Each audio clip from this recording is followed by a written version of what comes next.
The arts in general is in chaos and in despair. COVID was extraordinarily destructive to the arts, and particularly to things like theatre and possibly even museums. The creative arts took a blow from COVID. But I'm afraid the problems were already there. The problems were there. And the problems, I think, in many ways lie in the extraordinary idea that working for free is acceptable in the arts. Freelance workers, temporary contracts, internships, project-based work, all of it time engaging, and all of it then producing things that we expect the paying public indeed to pay for. And yet its baseline is that it's being produced by people who are not paid. So we're making money out of people who are giving their time for nothing. And so much of the arts is dependent on that.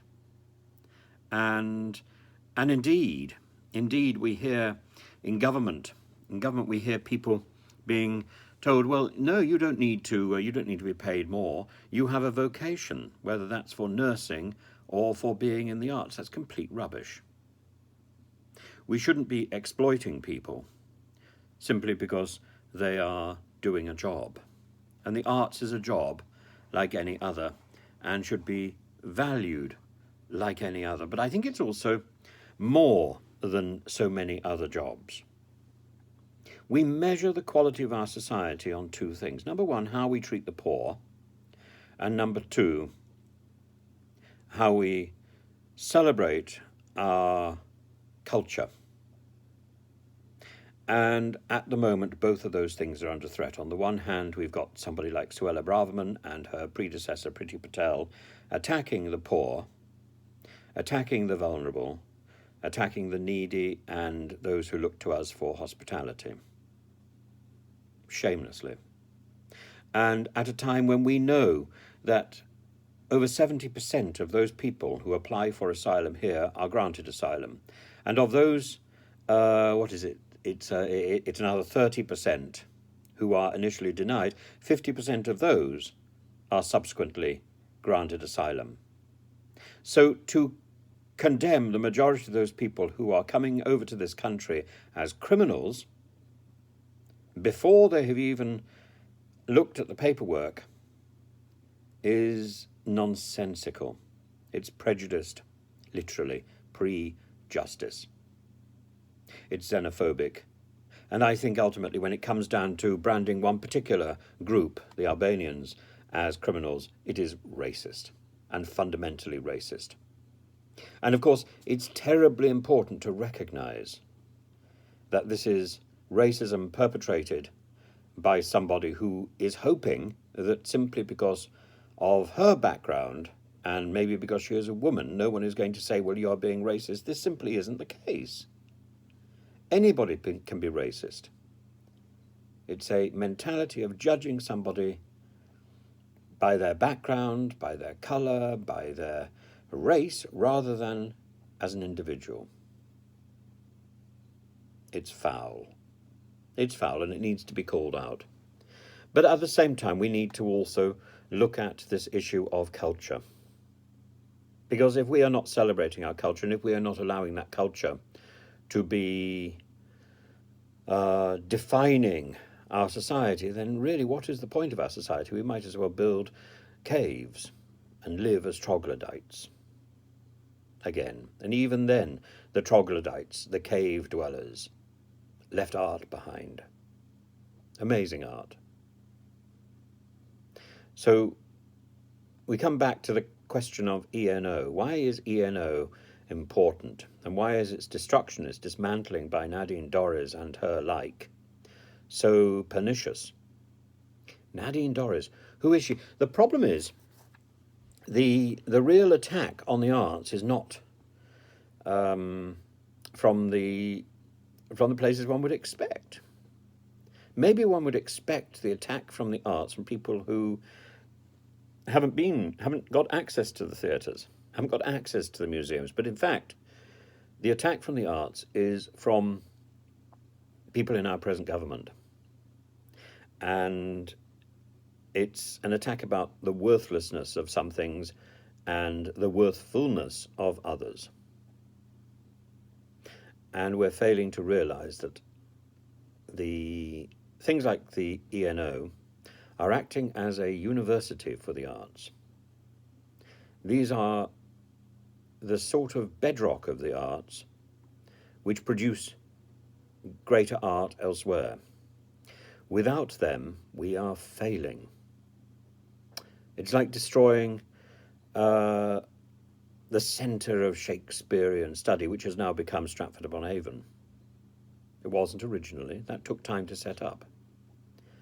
And so to insist on the Stratford vehicle being constantly on tour, being based somewhere else, is or being judged simply on its ticket sales, is to misjudge what it does. And ENO is not expensive. It's not in fact posh or out of reach. Its prices are very accessible. You could go to the cinema for, I think, more money. It would cost you more money to go to the cinema than it would to go to get a seat at ENO. Shakespeare, similarly, not grand, and was never intended to be grand. Shakespeare appealed to the groundlings, appealed to ordinary people, as does opera. The great operas of Verdi were written and celebrated on the streets. Similarly, Mozart. He was a street entertainer, first and foremost. And the great theatres in our West End were mostly built for ordinary people. Palaces for the music hall, for ordinary people. And they were a retreat, perhaps, from the ghastliness of the humdrum life. And all the great laws that we've got that surround the arts were put in there to support and protect ordinary people. The seats screwed into the ground, the safety curtain flown in once a performance, the bars, the loos. The idea of culture being elite is quite shocking. Disney, for example, took this on head on with his production of Fantasia. Korngold, the composer who'd been nurtured as a disciple of Wagner, did it with his film scores. And we can't think now of a film without a symphonic film score in the style of Korngold. Korngold set the mould. He took the theories of Wagner and put them into the cinema.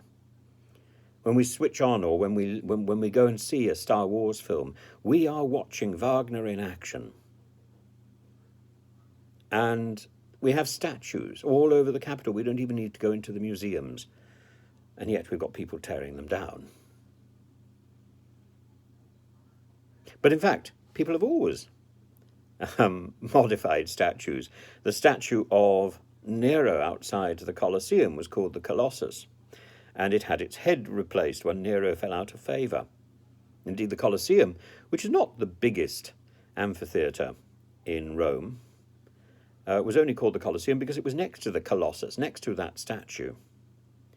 Roman statues had heads that could be replaced, precisely because the Romans realised political moods changed, and those in power needed to be replaced and celebrated elsewhere, if necessary in a back garden.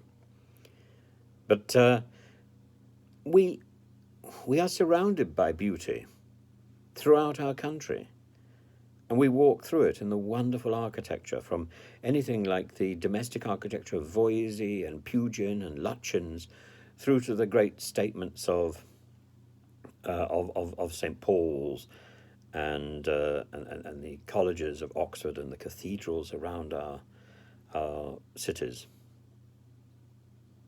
We walk through beauty every day, and we have every opportunity to be thrilled and to enjoy that spectacle of culture, and that should be celebrated.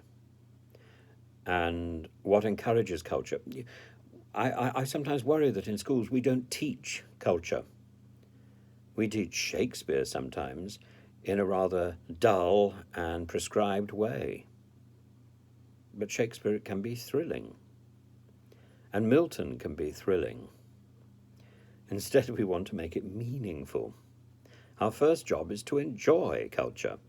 Our second job is to find its meaning, but its meaning is secondary.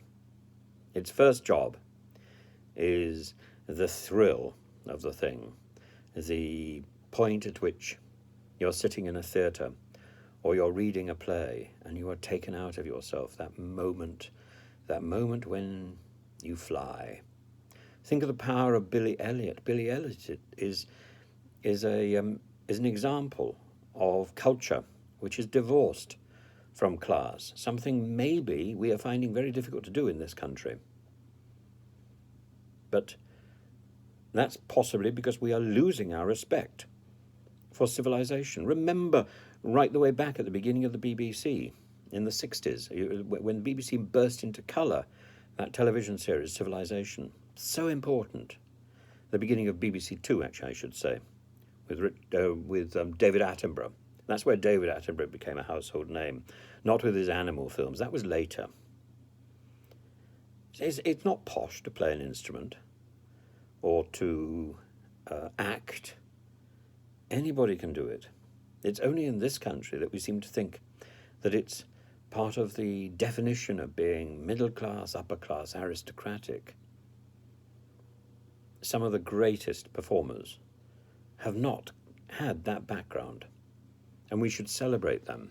We should celebrate the wondrous. We don't need to understand everything, we just need to enjoy it, like circus, the greatest show on earth. We shouldn't be pandering to some sort of class obsession, particularly when it's peddled by awful people who have deceit etched into their background. I should add the word allegedly there, shouldn't I? Or am I talking about anybody in particular?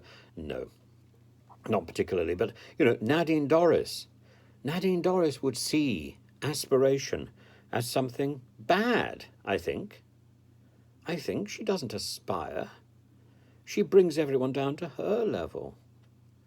Instead, we should be looking at the inner life, and actually, that inner life is celebrated in some of her novels. The inner life, the doors of perception, the soul. The soul is fortified by art, by culture. And do you need money to enjoy culture? Actually, you don't. But it helps. What we need money for is to make sure that the sources of our culture, the things that define where we are now, are not broken up and sold off without thought. Because in years to come, we will wonder, where are the people who sing? Where are the people who act? Where are the people who can paint scenery and who can perform? Where are the people who can hold an audience in the palm of their hands and tell a joke? Where are these people? Because the training ground for these people is in live theatre. I remember when I was in Oxford, one of the great joys of Oxford was that we got to run the local theatre, the Oxford Playhouse. And now I notice there just isn't the time. And when I suggested to somebody, how wonderful, you can get into the Playhouse workshops, there was a look of incredulity. No one has used the Playhouse workshops paint frame, really, since my day. And you think, so why are you not doing bigger shows?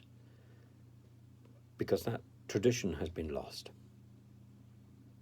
And so theatre simply means acting.